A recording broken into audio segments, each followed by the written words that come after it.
জামালপুরের মাদারগঞ্জ উপজেলার ৫ নং জুরখালী ইউনিয়নের সাধারণ মানুষের স্বাস্থ্যসেবা নিশ্চিত করার লক্ষ্যে বিনামূল্যে চোখ পরীক্ষা ও চশমা বিতরণ কর্মসূচির আয়োজন করেছেন ইউনিয়ন পরিষদের চেয়ারম্যান পদপ্রার্থী জনাব মোহাম্মদ নজরুল ইসলাম বিএসসি।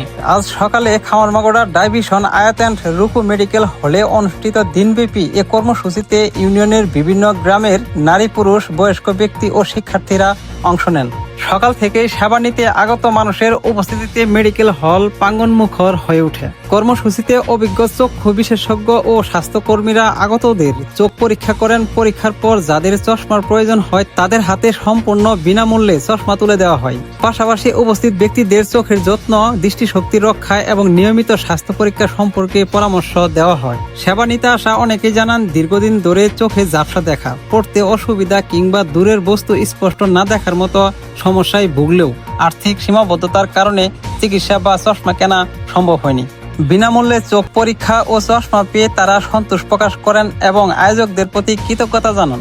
এ সময় উপস্থিত ছিলেন চেয়ারম্যান পদপ্রার্থী জনাব মোহাম্মদ নজরুল ইসলাম বিএসসির সহধর্মিনী। আরও উপস্থিত ছিলেন খবিরুল ইসলাম মাস্টার, ওয়ার্ড বিএনপির সেক্রেটারি জনাব মোহাম্মদ চান্তারা, সমাজসেবক জনাব মোহাম্মদ নূর মাহমুদ সহ এলাকার অনেক গণ্যমান্য ব্যক্তিবর্গ। তারা কর্মসূচি ঘুরে দেখেন এবং উপকারভোগীদের সঙ্গে কথা বলেন।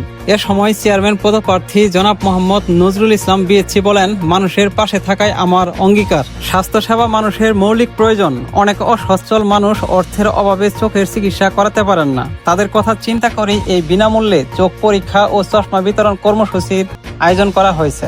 ভবিষ্যতেও শিক্ষা, স্বাস্থ্য ও মানবিক সেবামূলক কার্যক্রম অব্যাহত রাখার চেষ্টা করব ইনশাআল্লাহ। স্থানীয় বাসিন্দারা বলেন, এ ধরনের উদ্যোগ সাধারণ মানুষের জন্য অত্যন্ত উপকারী। বিশেষ করে অসচ্ছল ও বয়স্ক মানুষেরা বিনামূল্যে সেবা পেয়ে উপকৃত হয়েছেন। তারা ভবিষ্যতেও এ ধরনের স্বাস্থ্যসেবামূলক কর্মসূচি নিয়মিত আয়োজনের প্রত্যাশা ব্যক্ত করেন। স্থানীয়দের মতে এমন জনকল্যাণমূলক উদ্যোগ এলাকায় ইতিবাচক সাড়া সৃষ্টি করেছে এবং সাধারণ মানুষের স্বাস্থ্যসেবার সুযোগ আরও সহজলভ্য করতে গুরুত্বপূর্ণ ভূমিকা রাখবে।